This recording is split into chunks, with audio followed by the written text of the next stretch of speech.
Welcome back to our grammar series. It's great to have you with us again. In the previous chapter, we learned the basics, what a sentence is and how it expresses a complete idea.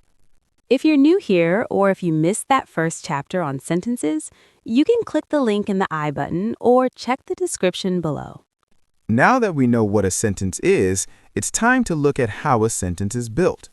In this chapter, we're focusing on two essential parts of a sentence. First, the subject, and second, the predicate. Understanding these two will help you clearly understand and create meaningful sentences. All right, let's get started and uncover what every sentence is really made of. Every complete sentence that we speak or write has two main parts.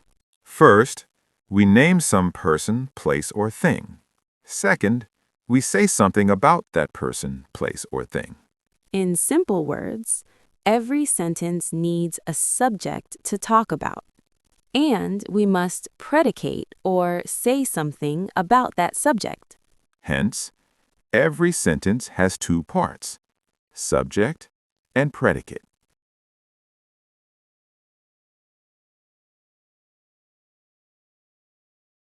The part which names the person or thing we are speaking about is called the subject of the sentence.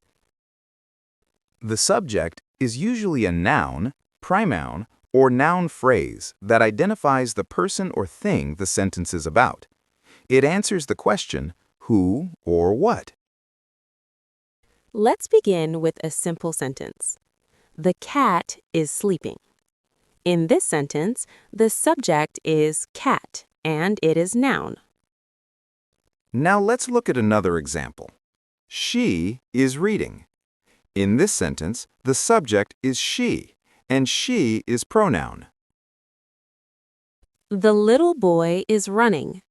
In this sentence, the subject is the little boy.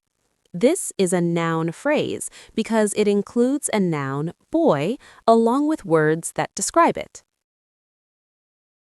If words like noun, pronoun, or noun phrase feel new and confusing right now, don't worry. We'll study all of these in detail in our upcoming grammar chapters. For now, just remember one simple idea. The subject of a sentence can be a noun, a pronoun, or a noun phrase. All right, now that we understand what a subject is, let's try something simple. I'll give you some subjects, and you try to say something about them. Ready? Let's go. Mary. What can we say about her? You can say Mary is dancing or Mary loves reading. Cows. Think of something they do. You can say cows eat grass or cows give milk. India. What can we say about India? You might say India is a beautiful country or India has many languages. Flowers. What happens with flowers? Maybe flowers bloom in spring or flowers smell sweet. Good. In every one of your answers, the first word is the subject. That's how we build complete sentences.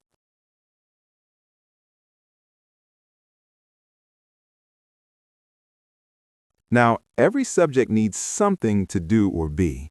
That's where the predicate comes in. The part which tells something about the subject is the predicate of the sentence. The predicate contains the verb and tells us what the subject is doing or being. The teacher opened the window. In this sentence, the teacher is the subject, as we learned earlier, and it is a noun. Now let's focus on the predicate. The remaining part of the sentence, opened the window, which contains the verb opened, forms the predicate of the sentence. My friends are laughing. In this sentence, my friends is the subject. It is a noun and names the people we are talking about. Let's look at what they are doing. The words are laughing, which include the verb are laughing, make up the predicate. the phone is ringing. Here, the phone is the subject. The remaining words is ringing, containing the verb is ringing, form the predicate. All right. Now that we understand what a subject and a predicate are, Let's identify them together. the boy kicked the ball. In this sentence, the subject is the boy, and the predicate is kicked the ball. My sister is cooking dinner. The words my sister act as the subject here, and is cooking dinner functions as the predicate. The birds are flying high. Here, the birds serve as the subject, and are flying high becomes the predicate. Great! Let's look at some more sentences and find out the subject and the predicate. Children play games. Subject, children. Verb, play. Predicate, play games. The dog guards the house. Subject, the dog. Verb, guards. Predicate, guards the house. Fish live in water. Subject, fish. Verb, live. Predicate, live in water. The farmer grows crops. Subject, the farmer. Verb, grows. Predicate, grows crops. The baby drinks milk. Subject, the baby. Verb, drinks. Predicate, drinks milk. Now, here's something important to remember. In most sentences, the subject usually comes first. But not always. Sometimes the predicate comes first and the subject comes later. On the table lies the book. Here, in this sentence, the subject is the book. Even though it comes at the end, the book tells us what the sentence is about. The verb is lies, which shows the action or state. So the predicate is lies on the table because it contains the verb and the rest of the information. Under the tree sat a boy. Here, in this sentence, the subject is a boy. The verb is sat, which shows the action. So the predicate is sat under the tree. Hence, don't worry about position, look for who or what the sentence is about. A barking sound the shepherd hears. This sentence sounds a little different, doesn't it? Even though the order is unusual, it still follows the same rule. The subject is the shepherd because he is the one doing the action. The verb is hears, and a barking sound tells us what is heard. So the predicate is hears a barking sound.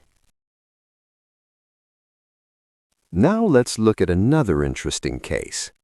In some sentences, the subject is not written, but it is understood. This usually happens in commands or instructions. Close the door. Here, the subject is you, but it is not written in the sentence. The sentence is directly speaking to you, even though the word you is understood. So the predicate is close the door. Here are a couple of similar sentences. Please sit down. Bring me the book. Thank him. So the subject is hidden, but it is still there in meaning. All right, now it's your turn to try. Read each sentence carefully and find the subject and the predicate. Write your answers in the comment section. We'd love to see them. My father reads the newspaper every morning. On the wall hangs a beautiful painting. Our teacher explains the lesson. Her parents live in Delhi. In the garden bloom colorful flowers. Take your time, think carefully, and comment your answers below. In the next video, Chapter 3, we'll learn all about the object in a sentence and how actions move from the subject to something else. If you found this lesson helpful, like the video and share it with someone who's learning English. Keep learning, keep growing. This is The Honest Mirror. See you in the next chapter.